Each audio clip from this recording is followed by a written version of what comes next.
need to move on because I have a question. What happens when you send out on a shopping trip a certified shopping diva with a certified financial expert? No. I think we just need to roll the tape.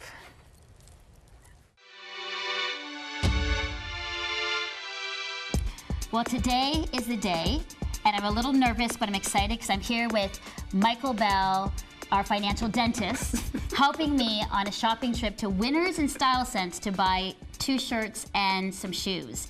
But before we do this, you've always said, Michael, it was really important for me to do a budget and a money map before I go shopping, every time I go shopping. Yes. So tell me a little bit about that process. Yeah, the budget essentially is the overall spending plan. It's your income. The money map is a trip map. It's what you're going to take on a specific journey, and you're not going to exceed it. It's like going on you're going into Toronto. You have a destination. That's where you go. You don't go left, you go right, you go to Toronto. We're going to go to these 2 places to spend for 2 shirts and 1 pair of shoes. That's what we're doing. Okay, so there's no room for negotiation with you on this trip. I'm very sorry, no, no. Okay, but why is that? Why can't I negotiate with you? Why can't, if I see a sale item, that I can spend above the $100? The challenge here is that most people are enticed by stores, by deals, by sales. And what we want to do is we want to decide how to spend. We don't want somebody else to decide. So we need to develop the discipline that we decide how to spend, when to spend, where to spend. If there's a change, we do a different money map because we want to train ourselves. But this money map today is because I looked over at my budget. This is what I've budgeted for. This is what I actually have in my bank account, and I believe it's reasonable. So we're ready to go. So in a few minutes, we're off to Winners and Style Sense, 2 of my favorite stores, to go shopping for shirts and shoes. And I'm taking Michael with me, so wish me luck. Very good. Well, Michael, we're here at Winners. I'm so excited to get my new fall clothes. But before I begin, I'm basically racing to look at the clothes. What advice can you give me before I start? You know, very simple advice. Remember what a sale is. A sale is a sad afterthought that leaves you empty. So be very careful. There are going to be clothes out there with your name on it saying, please, please, I need a home. Okay. Watch out. Be careful. Okay. And remember, if you see something, see a pair of shoes for $40, $50 comes off. You don't have that 10 to do anything else. I don't. No. So you're saying, okay, so you're saying that even if they're on sale or cheaper, I can't use that extra money for something else? No, because you want 1 pair of shoes and that's all you could get. That's it. Okay. This is going to be tough, but I'm going to try to do it. So here we go. Come on, You Michael. can do it. Come on, let's go.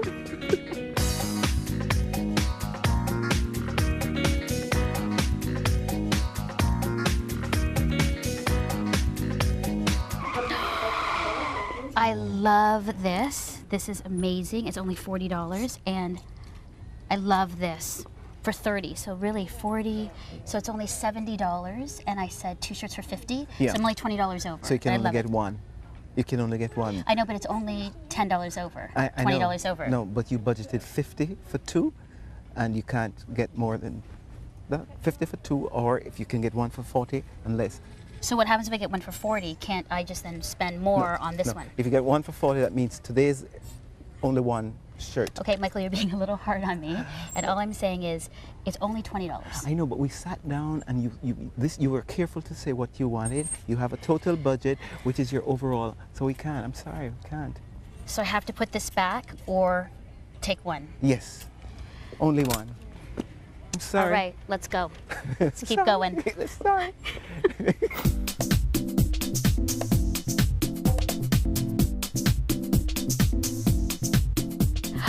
I love this coat, and you know what? I'm gonna buy it. Just don't tell Michael. I'm gonna sneak it into my cart. Here we go.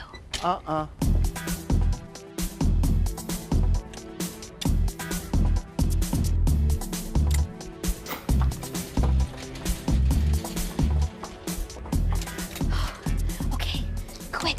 Before Michael comes, can you please ring these? Thank you. Well, Michael, it was painful. I learned a lot, but thank you so much for being on this shopping excursion with me to buy 2 shirts. And I got to tell you, I bought 2 shirts for $34, even though my budget was 50, and so I think I saved 16, didn't I? No, you spent less. Excellent. You spent $34, and that's wonderful. Great show. Keep it up. Well, thanks. Well, I've got shoes now to get, so we're off to Style Sense for more finance fun. Great stuff. All right, let's go. Let's go.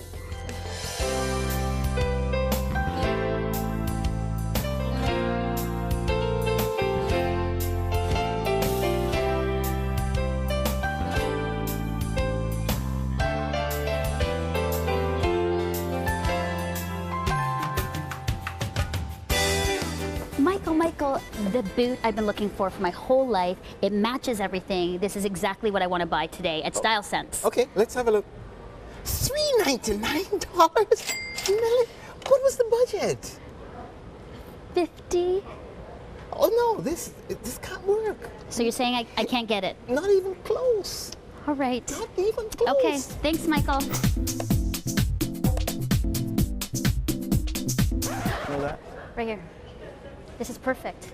Okay, so Michael, this is absolutely perfect. So my budget is 50, and at Winners just earlier today, I saved $16 on the shirts, so that makes it 66. So this is 59, so I totally can buy these because I have the extra money from saving on the shirts to buy $60 shoes. No. Remember, the budget is not about the money, it's this item. You wanted shirts, you bought 2 shirts. That item is removed from the budget. So I don't have the $16? No, the 2 shirts are gone. Okay. So all you have is $50, and that's $59. So I'm sorry. But it's only like $10 more. I know. It's $50 you budgeted. That's it.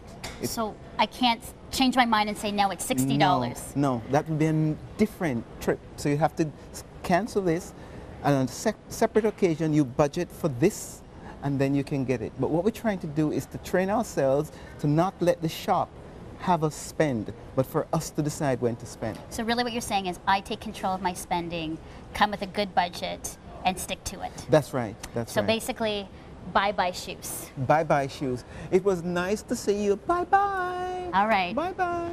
Sorry. We keep looking. Keep looking. All right, come Okay. on.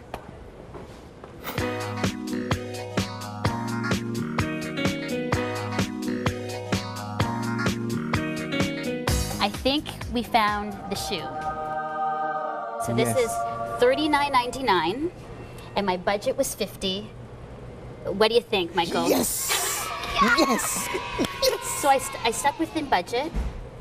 I love it for fall. It's perfect. And I actually feel good because it is actually even under what I budgeted for the 50. So you're spending less and you're getting what you want, but it took a little effort. Isn't that fantastic? It is fantastic. Come on. And Yes. actually, you know what, Michael? It actually makes me feel really good for what I didn't spend. Fantastic. So thank you so much. And that's the goal. The goal is spend some time, be a little disappointed, but at the end of the day, you decide and you find what you want. That's great. That's so it. I'm excited. And ladies, it's so worth it. Check out this shoe. Thanks, Michael.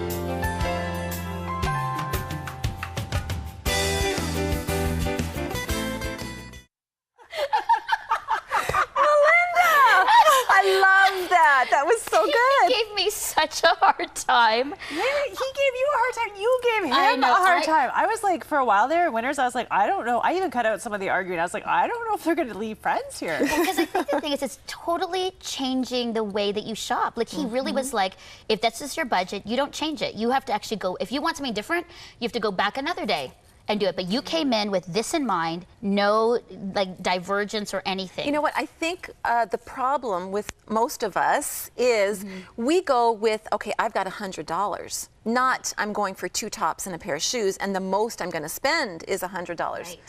And so we think, well, I've got $100, so I only spent, you know, $36 on the tops, and so I've got now $64 to spend on the shoes.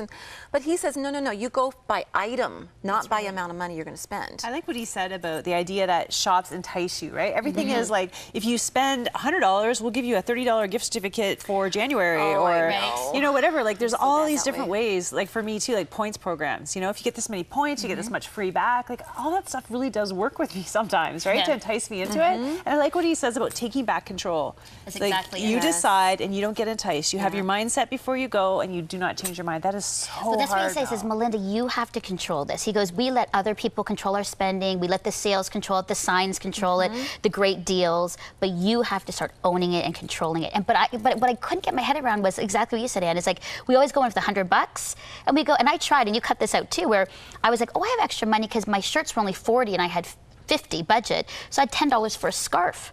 That's reasonable. And he's like, nope, you didn't have on your money map a scarf, so no scarf. And I was like, but wait a second, I have the extra. He goes, you don't have the extra.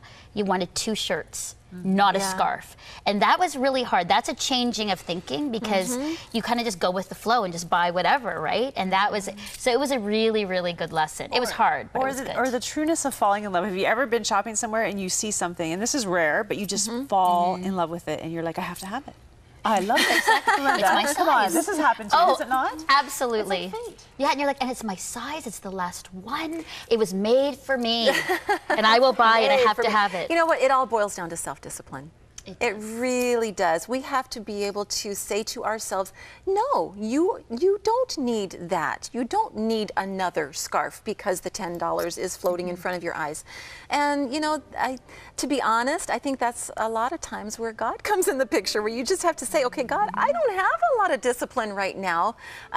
Here. As Michael says, it's God's money. Yeah. We're managing God's money. So it's a good lesson for all of us. And Melinda, thank you for being our guinea pig. Being a good sport. Helping us all learn this lesson. And thank you for joining us here on Full Circle once again today. And remember, as we always say, do keep your eyes on Jesus. It's all about him. Bye.